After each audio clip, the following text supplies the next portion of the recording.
Today, we're going to be checking out the Gehenna Preamp and Distortion from Lichtlaerm Audio.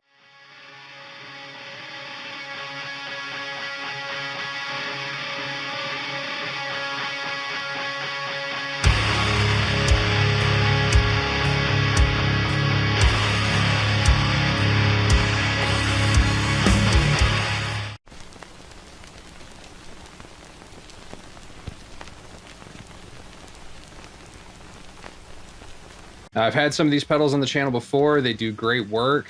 They were stoked to send me out their new Distortion and Preamp, so I was definitely stoked to check it out since I've liked everything I've tried from them so far. So this is a pedal with a lot of different features and a couple of different foot switches, like basically all the pedals from this company. And it does a bunch of cool different stuff. First of all, it has two different gains. The blue channel that you control with the foot switch is gain 1. And that's a bit more kind of saturated. It's a bit more woolly. I feel like it's a bit more low end saturation on it.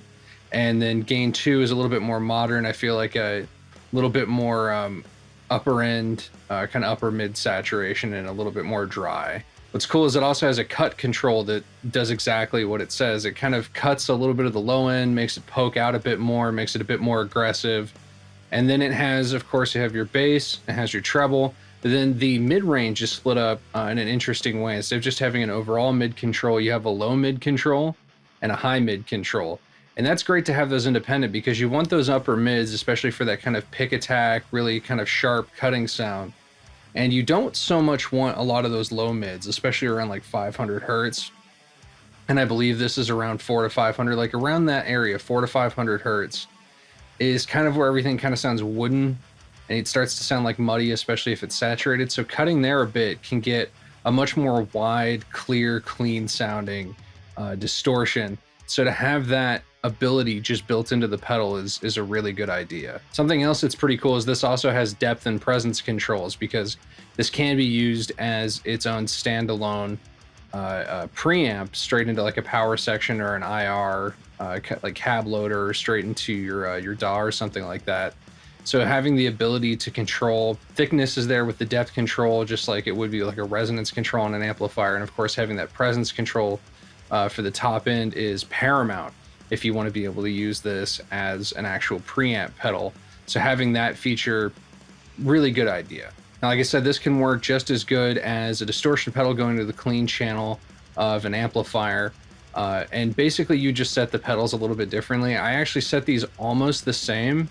I just dialed up the treble and presence a bit for it being a preamp, which is something you need to do with distortion pedals if you're going to use them as preamps. And then when I use it as an actual distortion, I dialed that back a bit. And of course, I'll show that in the out of mix as well. But other than that, I don't really do too much. I do back off the gain a bit more when it is a distortion pedal versus a preamp. I feel like the one thing that I would have liked to see from this is if you're using it as a preamp, it's very dry and it doesn't saturate a ton. It's definitely there enough for you to get a heavy sound, but I feel like it saturates more going into the clean channel of an amplifier than it does just on its own. So it would have been nice to have some extra gain there to compensate, but again, I was still able to definitely make it work. I wanted to use this in an in mix just to show you guys what it sounds like. I'm going to have it going in as a preamp, and that's going to go into my KSR PA50, which is going to be going into my 2Notes Captor X with an IR blend of my DV77 and VM1265. And we're going to hear that inside of a mix and outside of a mix on that setup. And then I'm also going to show what it sounds like as a distortion pedal into the clean channel of my BE50 Deluxe, also going into my 2Notes Captor X with that same IR blend. And I'm going to be doing that with my Solar G Series guitar with Black Winter pickups. Let's check it out.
This distortion pedal is rad. This is actually one of the best distortion pedals I've ever played, and it's also a really good modern preamp. But just as a distortion into the clean channel, like it sounds really, really good. It sounds like modern, almost like boosted with something like a Tube Screamer distortion, because you're able to tone shape it so much, get that cut, get that upper end, like mid-range going. Like this is a really, really good distortion pedal, and of course as a preamp, because of those tone shaping capabilities, also really, really good. I think there's a ton of good ideas going on here, and in the out of mix, you're definitely able to hear a bit more of what I was talking about between the two gains. Not as much on the preamp side of things. You could hear it a bit. It would saturate a bit on the low end, get a little bit more woofy, but you could hear it kind of smooth out on the top end and add more low end saturation for sure when it was going into the clean channel of my BE50. And of course, like I said, I backed off the gain and the treble a bit when using it as a distortion versus a preamp. And when it was a preamp, I pretty much just gunned the gain and turned up the treble and presence a lot. But it works for both situations. I'd be curious to hear what you think, which you preferred as a distortion or a preamp. I'm going to have a link down below so you can check this out or anything else that Lichtlaerm offer. Thanks for watching, guys. Stay metal.